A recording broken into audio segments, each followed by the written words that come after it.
This segment is all about exit planning for your business.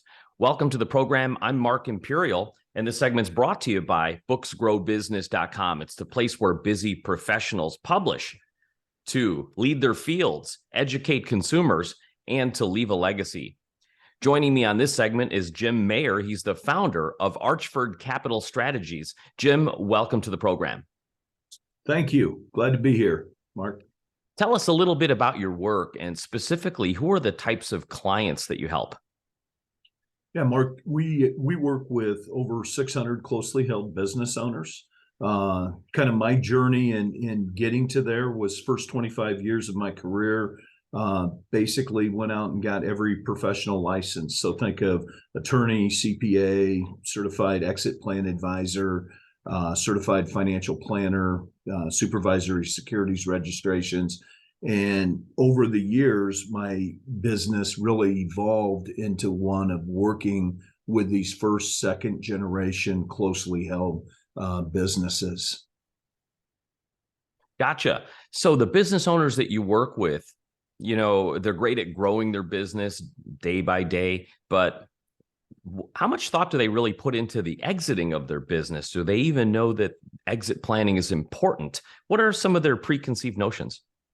It's a great, they don't think about it a lot. And that's really one of the problems that I think as a country, we're kind of facing today is the demographics role with a lot of these businesses that were created by baby boomers. It is an incredible number of people that 10,000 people a day turning 70. You know, you have this whole number of people that, you know, it was always important to them, but it wasn't urgent. And so we did a study recently for our Owners Summit in St. Louis. It was conducted by Dr. Gloria Sueda from Southern Illinois University. And I asked her to put a pin in St. Louis, draw a 150-mile radius around that, and look at employers that have from 10 to 300 employees. What she found was there was 32,000 companies that fit that profile. We sent out over 5,000 surveys. We had a 5% response rate. So as an academic professional, she was doing backflips with that sample size. What was interesting was the findings in that study. 70% of those businesses are the business owner is either approaching at or past retirement age. 2/3 of those companies were now declining. So when you think about it, they really missed peak valuation for what it could have been for that business. A scary thing is, as a business owner with over 50 employees, one of the scary things for me is that group employs 49% of all the employees in this region. And so, you know, you play that out, and if 2/3 of those companies are declining and we have that lack of opportunity for the employees, I mean, that tax responsibility for roads and police departments and school districts, it's going to fall back on those other businesses that are there and the other employees that remain in our region. And so this has really been kind of a stake in the ground. You know, you look for things in life that you want impact on. And at this stage in my life, that's what it's all about. And so I'm really trying to get out with mayors and chambers of commerce and different groups of businesses to help raise this awareness like you're doing. So I salute you on your efforts and helping bring this to Main Street on what's really going on out there. Thank you for the kind words. And it is a fascinating statistic. And it really is truly a domino effect, if you will. So what are these businesses lacking? And like, when should they have started working on this? When is the right time to start exit planning or working on their businesses so that they don't decline? It's a great question. In 2011, I started realizing as an advisor to these companies what was happening demographically. I was the second person in St. Louis to become a certified exit plan advisor through the Exit Planning Institute, and have really, focused on this. And the problem is, and even in our study that we just did, Mark, what we found was 76% of the people knew it was important to kind of plan for this leadership succession in their business. But the problem is, and 91% of them said they've thought about it, but only 25% of them have actually got something on paper. And when you think about what happens with businesses, 62% of the businesses go out of business within 5 years. If there's a disease, a death, a disability, a divorce, those types of things. And so, but for the lack of planning, I mean, these business owners have to realize they have so much in their head. There's so many off balance sheet type things that are there in, what they've done and how they've gone about it. I go back to my earlier comment. It's important, but it's not urgent. And I think with work like you're doing, and others need to pick up the rope and start pulling with you to get these business owners to start thinking about, we've got to get this on paper. It's got to become the norm. It's got to be something that is socially acceptable. It's a cultural taboo if you haven't done this for your employees, for your family, for your community. If we unpack that a little bit, the things that we want to get on paper, can you give us like a 10,000-foot view of what that could look like and what business owners should really start to consider when it comes time to exit planning? Yeah, I mean, when you think about a step-by-step process to this, I think about instructions. So you need legal documents around what's going to happen if something happens to you, not just from an estate planning standpoint.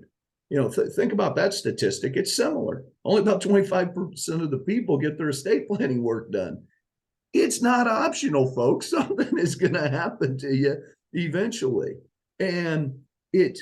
But from an instructional standpoint, we want to approach the business the same way from a continuity standpoint.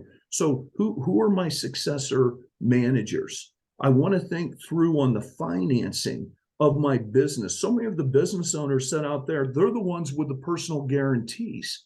So immediately, if something happens to them, they're the ones that the bank lending committee has trusted over the years. So have I moved that obligation to the business, and has the business stood on its own? So it's kind of like, think about establishing credit for a young person that's 18 years old. They need to take on, their car loan, or they need to show that they can pay their rent on a timely basis.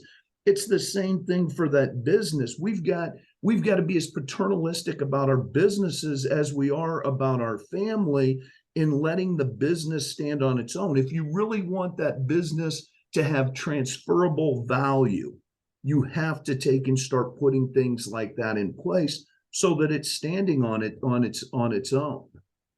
We have a list. I call it a pitch book. So we basically, to your point, we start those things in the beginning is when that is the appropriate time to start that. If I start a business, I want to begin with an end in mind. And so I know with certainty, just like death that I described, that I'm going to exit this at some point. And willingly or unwillingly, I'm going to be out of there. And so I want to figure out, how do I take and build transferable value if I'm working on this? And what does that look like as we go along that journey? Jim, at the top of the call, you mentioned a lot of your training and experience and certifications. What inspired you specifically, and what led you to helping business owners specifically with their exit planning? How did you get started in this field? Yeah, it's a great question, and I share a story often with business owners. When my grandfather died, there was 7 years of litigation in our family, and there was another 11 years before I got back together with my cousin. So 18 years passed, and I always think back about that. And it was lack of communication, lack of transparency, what was done and how it went about it. But that whole experience of, and I had my own business as I grew up. I was raising hogs and cattle and everything. Had people working for me at 14 years of age. My dad was a big guy about, hey, you got to do this on your own, and kind of push you out the door, make you get going, and it was, but that experience exposed me to attorneys and CPAs and bankers and insurance professionals and all these people. And so at the end of the day, I wanted to know what they knew. And then I wanted to figure out, how do I help these people take and work with each of those professionals? How do I help them purchase their services and products that they sell? And so that's really the heart of what Archford Capital has done. When I launched this 10 years ago, I created this hub and spoke business model where it's all about data. And typically the client sits in the middle of that hub, and they work with those different spokes of professional advisors. And what we did, we built a business model where we sit in the middle of that hub with the client to help advise them on doing that. In the past 9 years, we're going to celebrate our 10th year anniversary here in about 2 weeks, and excited about that. But in, 2 of the past 9 years, we're Inc. 5,000 fastest growing companies in the country. We're the 26th fastest growing company in St. Louis right now. So this idea of helping us get everything in order is important to clients, and it's a it's just a mission, and it's so rewarding when we see the work that we put in on the front end when things happen in a family, which inevitably they will, that we're able to be there for that family, and we don't have these gaps in communication. We don't have these gaps in transparency. And then the family understands what the parents' intentions were. And that is success. That is that family harmony. At the end of the day, that's the only thing that's important to the parents. I mean, I've been doing this 35 years, and it's about making sure that my family stays a family after I'm gone. They don't talk to me about their wealth. They don't talk to me necessarily about their business. They're talking to me in those final moments. I work with a lot of terminal folks. They talk to me about, how is this going to play out for my family? How is this going to impact their lives? What was what I've done right? And that's, I mean, it's special, to be able to be that advisor for clients. Fantastic. And congratulations on your forthcoming anniversary. Before I ask you my last question, in regards to exit planning, is there anything that I didn't think to ask you that you feel is really important to share with business owners? I think there needs to be a keen awareness right now by business owners that this is not optional. If I really want to do right by my family and by the people that helped me build this business over all these years, that I'm going to take the time to plan and put something in place in the way that it should be done. Make it something that you're proud of, from a legacy standpoint. For business owners listening who would love to speak with you, how can they find you, connect with you, and learn more? Yeah, J. Maher, Maher, at Archford, Archford, Capital, Capital.com. And phone number is 618-416-7081. This has been absolutely terrific. And I appreciate you taking the time to share with my audience today. And I wish you continued success for you and for all of your clients. Thank you very much for allowing me to be a part of your show, Mark.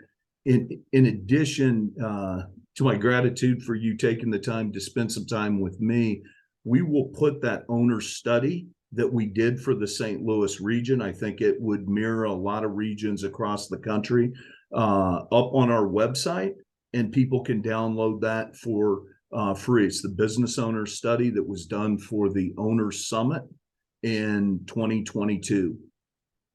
That's Thank excellent. That was Jim Maher, the founder of Archford Capital Strategies. And this segment's been brought to you by booksgrowbusiness.com. It's the place where busy professionals get their books done and published to lead their fields, educate consumers, and to leave a legacy. That's all for now. I'm Mark Imperial, and thanks for joining me.